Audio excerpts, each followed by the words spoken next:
so we back inside. Does it? We back. I feel I'm very sensitive. We on there, Drew. It's good. Maybe Peter Douglas was good, son. Can I say one thing for the record? Yes. I love dining out. I don't just eat at vegan restaurants. But then the question, like, true action, dining out, how hard? What do you like then, dining out? You know what I mean? What do you Well, eat? I do let them know that I'm vegan, because the wait staff will then say, oh, let me talk to this chef, or they'll let me know if I order something they know is not vegan, or I'll ask, they'll let me know. They'll like guide me, which I find that is helpful. Or they'll say, oh, we have a vegan option for this. Do you want this? And they'll be helpful in that way. And like I said, I enjoy food from like all over the world, so I tend to eat. I love going for Vietnamese food and Thai food, and you just have to learn. You gotta go to my friend's restaurant, Pator's restaurant. It's over there on Salisbury Street, the new Thai place. Go Pator can cook. Go Pator, go on, girl. Okay, Cook that Thai food. Yeah. Is there any restaurants in Worcester that you would suggest people to go to that are vegan? Sure. Worcester has great vegan restaurants. There's Belmont Vegetarian, which is Jamaican on Belmont Street, and My man they're. Kurt is one of the chef over there, Kurt. Oh really? That's Steve. Yeah. And let's see. There's two Loving Huts, one on Hamilton and one on Chandler Street, which is all vegan, slightly different menus, like Asian cuisine. And there is Udupi Bhavan Vegetarian Indian restaurant in Shrewsbury. It's not all vegan. They do use some dairy products, but if they know what vegan is and they understand what it is, if you just tell them, make it vegan, they'll make it vegan. Out of coconut milk. They Yeah, use they'll use coconut milk. milk instead. Okay. What? Oh, that's such a I good mess fat! with That's coconut such a milk. healthy fat! And almond milk too. Yeah, I just started drinking coconut milk because they said it's good for hydration. You ever have Oh, that and chickpea, dessert? yeah, chickpea cafe. That dessert, that young coconut that's so fibrous and it's gooey and it looks like, ooh, it's disgusting and it's extra sweet. So He said it's disgusting. It's extra sweet. you gotta go have that. Yeah. Where is it? Where's the dessert? It's a Thailand, it's a Thai type of dessert. Oh. A young coconut. You know how the coconut's hard on the inside with it? Well, when it's young, it's all really fibrous and gooey and I would, but we're on the air, so I'm not gonna tell you what it looked like. Oh, Lord. But it's disgusting. But and extra sweet. So you got a sweet tooth. You like You it? just have to learn what's in things and what to ask for. and I asked for French fries. Most people don't carry sausages, so I asked for French fries. Sausage. Do you know anything about And my buddy Kevin asked for French fries too. anything about farming and how it has to do with global warming? Do you know anything about that? I know there's a connection between the two. Yes. Cowspiracy. Yes. There's a documentary called Cowspiracy. So we highly recommend Cowspiracy. Yeah. It'll blow your mind. Yeah. Yes. And also Meet the Cowspiracy. Truth. That's Right. another documentary that's great on that. Mm. Is it Yes. MEAT? MEAT. Probably all on Netflix, right? Yes. Yes. So what does that have to do with global warming then? Yes. Animal agriculture is responsible for 51% of global warming. And so the problem is huge, and it's methane. Not so much carbon, it's the methane. Yeah. Yes, and as well as all that it takes to raise an animal, to slaughter her, and then to have all the refrigeration and the transport, as well as, of course, all the suffering and violence is boomerangs back into human society. Mm-hmm. And so, but from just the environmental standpoint, it's desertification, deforestation, water pollution, water depletion, soil erosion. It's huge. So the more people who go vegan, the better chance we have of reversing global climate breakdown. Like I mentioned earlier, how people have gone from eating meat occasionally, or like as a treat or something, to 3 times a day every day. It's just this disproportionate amount of resources now, and land that's being taken up, where we don't have our trees clean our air and things like that. Like the animals, they get sick too when they're getting cattled and tortured, basically. And so, You got mad cow disease. so Oh, yeah. that affects like the plants and the corn and the agriculture and agriculture as well, right? That's huge too. That's another reason for going vegan is because of all the resources, as Alfie said, being used. So all the soy and corn that's being grown, that's being fed to animals so that humans can eat them, when all that grain could be fed to people who need to be eating around the globe. And so, and also that the corn and the soy and all of it is genetically modified. And that's all going into the animals. And of course, as we eat the animals, that's, the whole cycle is horrendous. I know I said it earlier, and I guess I didn't know the importance till I heard it on Oprah's Soul Food Sunday about that one important decision everyone gets to, which is eating. So the thing you put in your body, they say that one thing you put in your body, it actually transcends into, oh man, I'm catching a brain fart now. What is it? Practice what you preach. Practice what you preach. So if you're about injustice, if you're about being equality and fair, and you don't, you know what I mean, and tearing down the social constructs of racism, then you would put healthy food in your body because it promotes a healthy agenda. So that's what I'm saying, that one decision people have, it ain't got nothing to do with waking up, going to work, and paying your bills. It's about what you put in your body. That one decision you have total autonomy over, that people tend to, majority of people, because the majority of Americans are obese. Don't look at me, I eat French fries. And like sausage and French I fries. just think they don't But that's, think about it. no, they don't really 'Cause pay it's a attention hard- to it's a that hard one choice to go decision against, yeah. that you got the most power over, Yeah. that we continually make the wrong decisions with. I teach my children that God is everywhere. There's an energy around us, within us, and all around, and that our bodies are temples, and that we should honor them as such. I honor my body.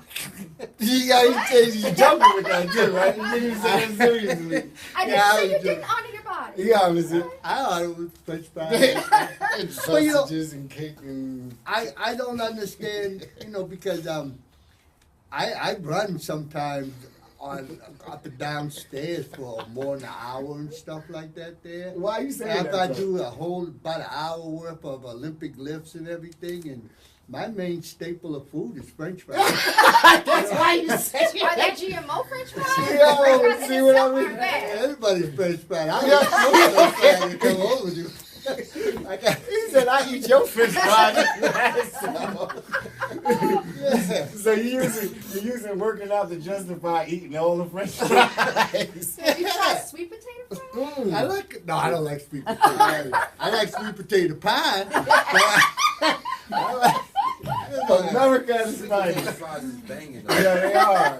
It's not like sweet potato pie. All the wrong things, we love them, and that's just crazy. Well, it's not wrong. In moderation, it's fine. I don't deprave my kids. I love dessert. I love to eat. I love food. I mean, my family, we eat well. We eat what we love.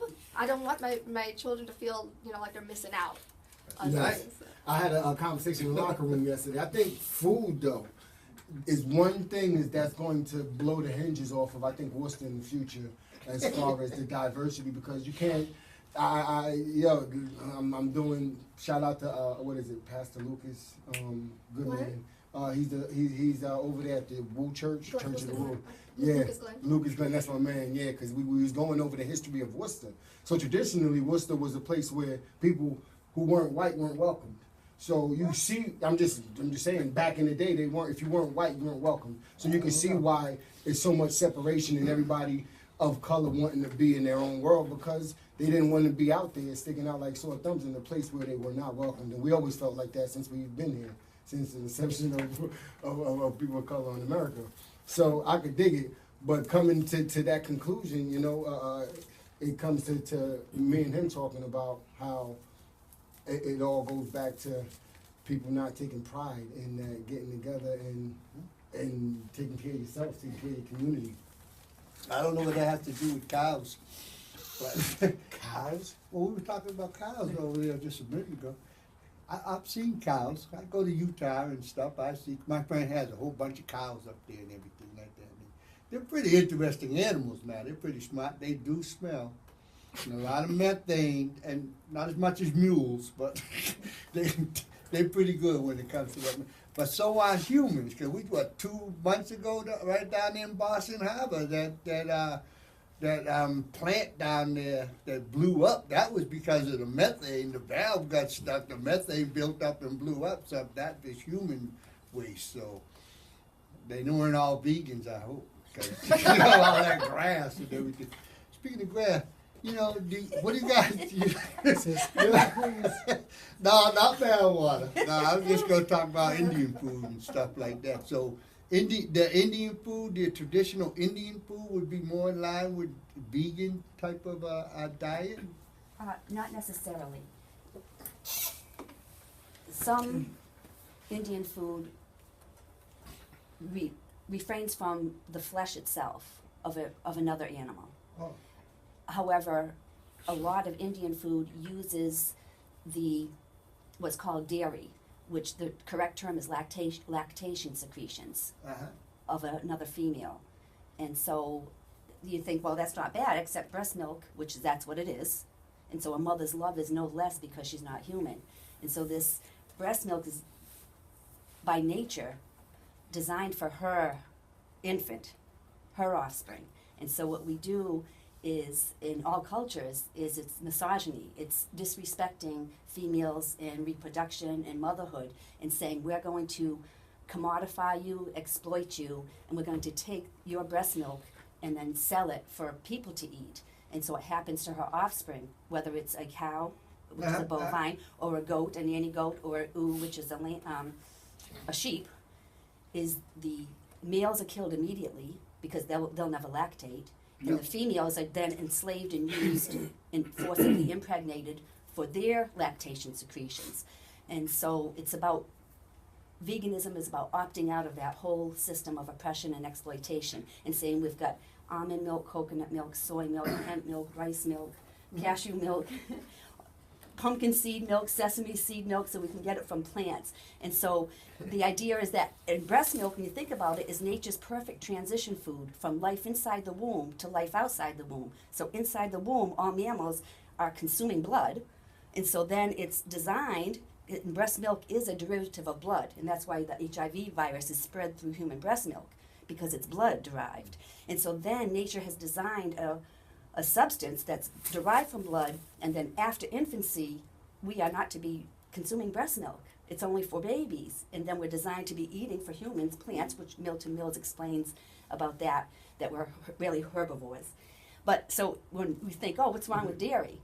When we really look at it, it's really messed up. So what else is disgusting?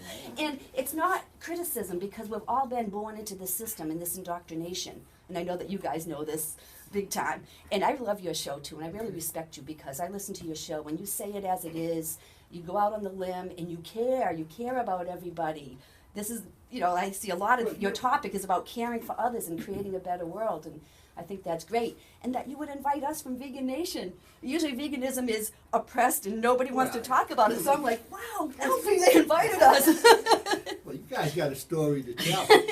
But with the cows and stuff, what do you want exploding cow udders going around and everything? Well, you don't want to. Right. If she was with her her infant, the calf would be drinking her breast milk, not her udders wouldn't be overfilled.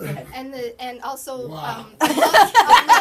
a mother only her supply matches the demand. I'm actually a certified lactation consultant. Yeah.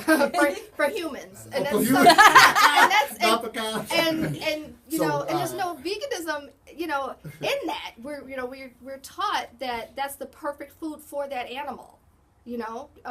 Humans for humans, cows for cows. It's it's doing really, all right, for a while. It is, but we also have childhood obesity and all these other things that I mentioned, like cholesterol, all these things we're watching out for now, these health problems that perhaps I just wouldn't read exist. something too. It said that it'd be 8 million people will be alive, and 8 million more people will be alive if they start being vegans today in 2050. So in 2050, 8 Yeah, million that's people. crazy. Yeah, I'm gonna stop drinking. I'm about to straight almond milk in the house. From now on, I'm gonna make that conscious decision. Almond milk in the house. I'm not. That's crazy though. And then that just brought like knowledge to the light of what I'm putting in my body. I'm gonna ask you something. This is for like poor people, man. Like, Poor people, right? I heard that it's more expensive to eat healthier, especially is. becoming a vegan.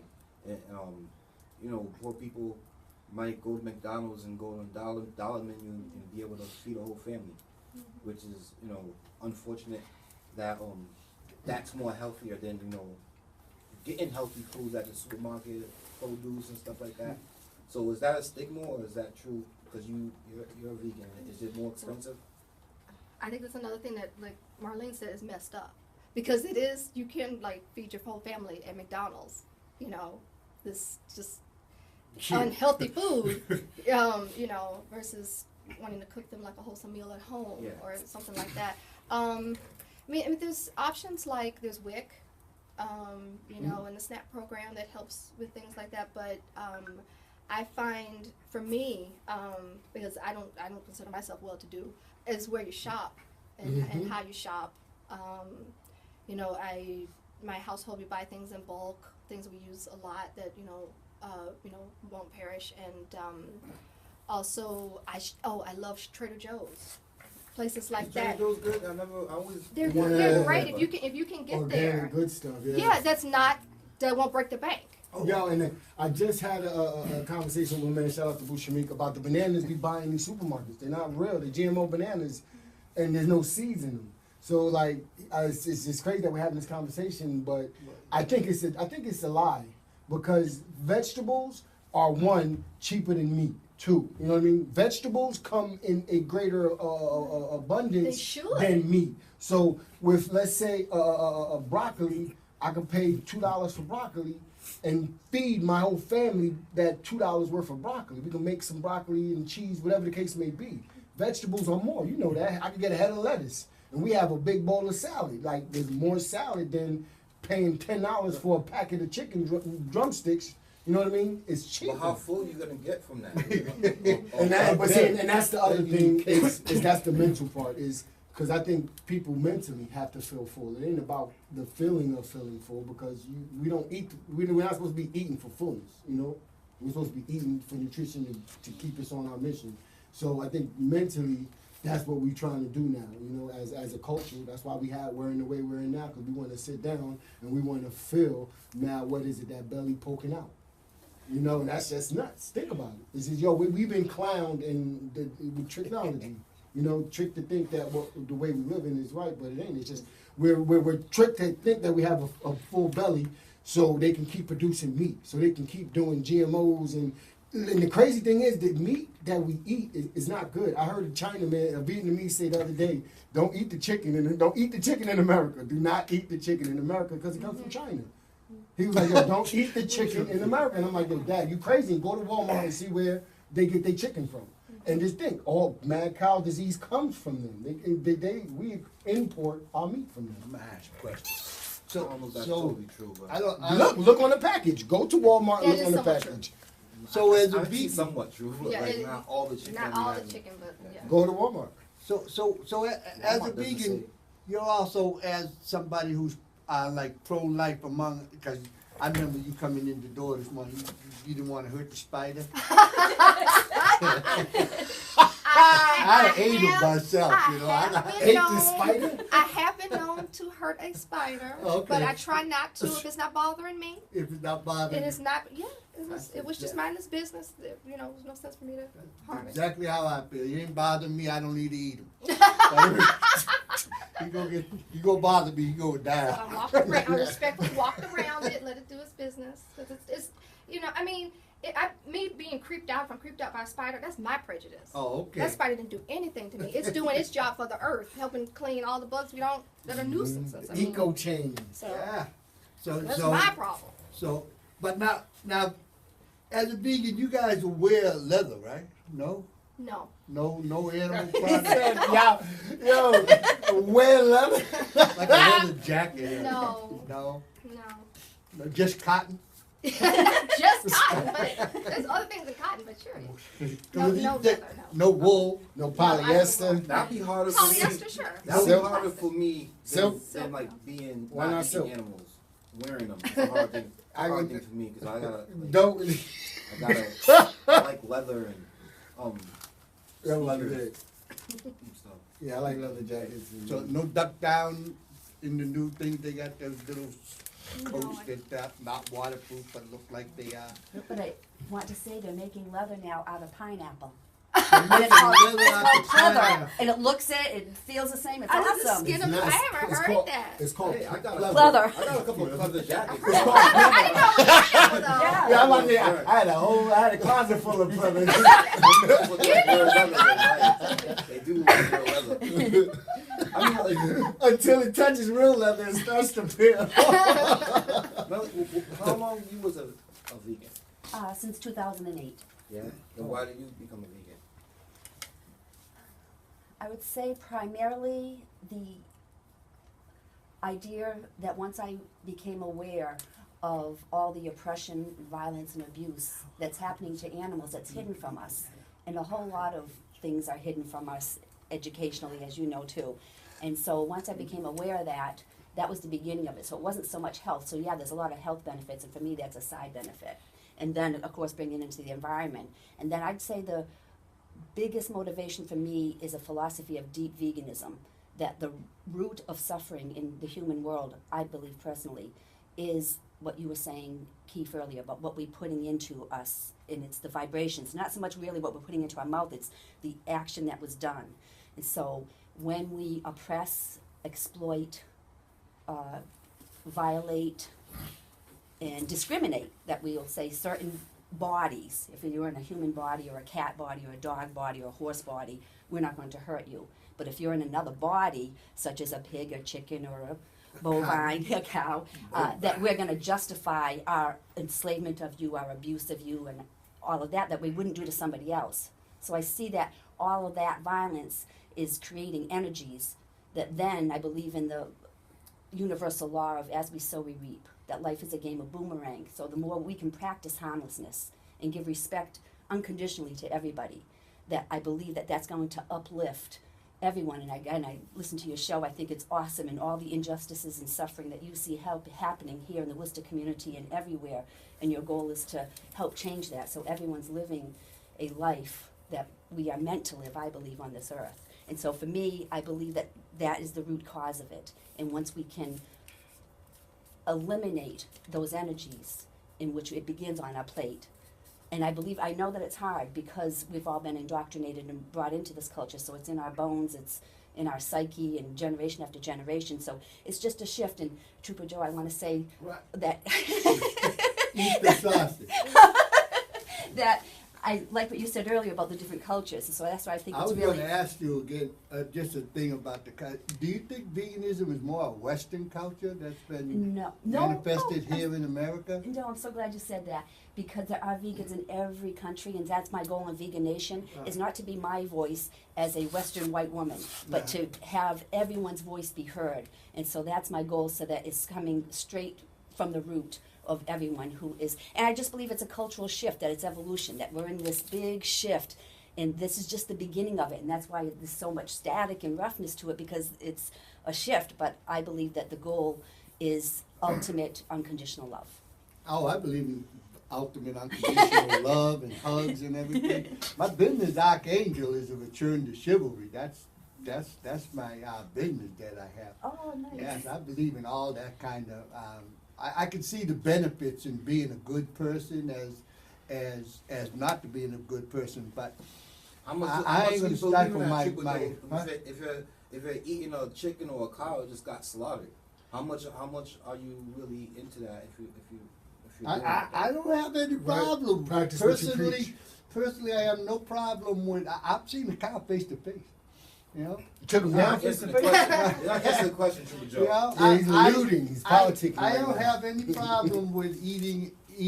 I'll kill the chicken right over there and pluck them and eat them. True, we know you have no problem. That's the whole thing I'm trying to tell Yeah, you. right. I got the problem Yeah, we because got I 2 eat the minutes. chicken. That's all right. I'll take the weight of the world on my plate. Yo, I love it. And What's to he draw love? it back, to what I was saying about Pastor Lucas is food, vegan nation. I love it. It's bringing out different cultures, and I think the preparation in food in different cultures is awesome. It's something that's going to be, people are going to start being more conscious, and then. Well, they'll find out when they start to not have any answers for cancer. So I love it. Thanks for coming on the show. Thanks Answer for for educating. cancer? And my last thing on this too, like, people educate yourself, man. Like, a lot of times, like, for me, when I seen the cow crying, watching other cows being slaughtered, I was like, you know what? I gotta make some steps towards becoming a vegan, because they actually have feelings. Animals have feelings, and they recognize it. Like, it's the same difference between humans is like logic, but I think we're closer on the logic part than we perceive. You know what I'm saying? Yeah, that was So- my point with my story. Yeah. Yeah, so that's my whole thing. Educate yourself. If you listen to the show, if you're thinking about being a vegan, go online, research some stuff about animal cruelty as far as pharmaceutical. It might change your mind. I agree. If you wish to be a vegan, these are two lovely ladies right here, and they do produce some lovely vegans. I'm looking right over here at them and stuff. So you should find out about it if you want to be a vegan and all those things like that. So that's exactly what I'm saying. Final words? Thank you for coming on. Yeah, I just want to say, if you want to know more about veganism or just celebrate it, come out to the DCU on May 1st, which is a Sunday, for the annual Worcester Veg Fest. It's awesome. I think it starts at 11. Look it up. And I'd like to recommend the Sister Vegan Project for the Black vegan feminists who have a lot of resources. So I think that's a great site for those who like to do online investigation. And thank you, Nate and Keith and Trooper Joe. This has been awesome. Thank you. Thanks for coming on. And May 1st is the Vegan Fest down in DCU. Veg Fest, yep. Veg Fest. All right, I want to go there. All right. Veg Fest, May 1st, DCU Center. We out of here. 91.3 WCW. What's the? Shout out to everybody listening. You- Shout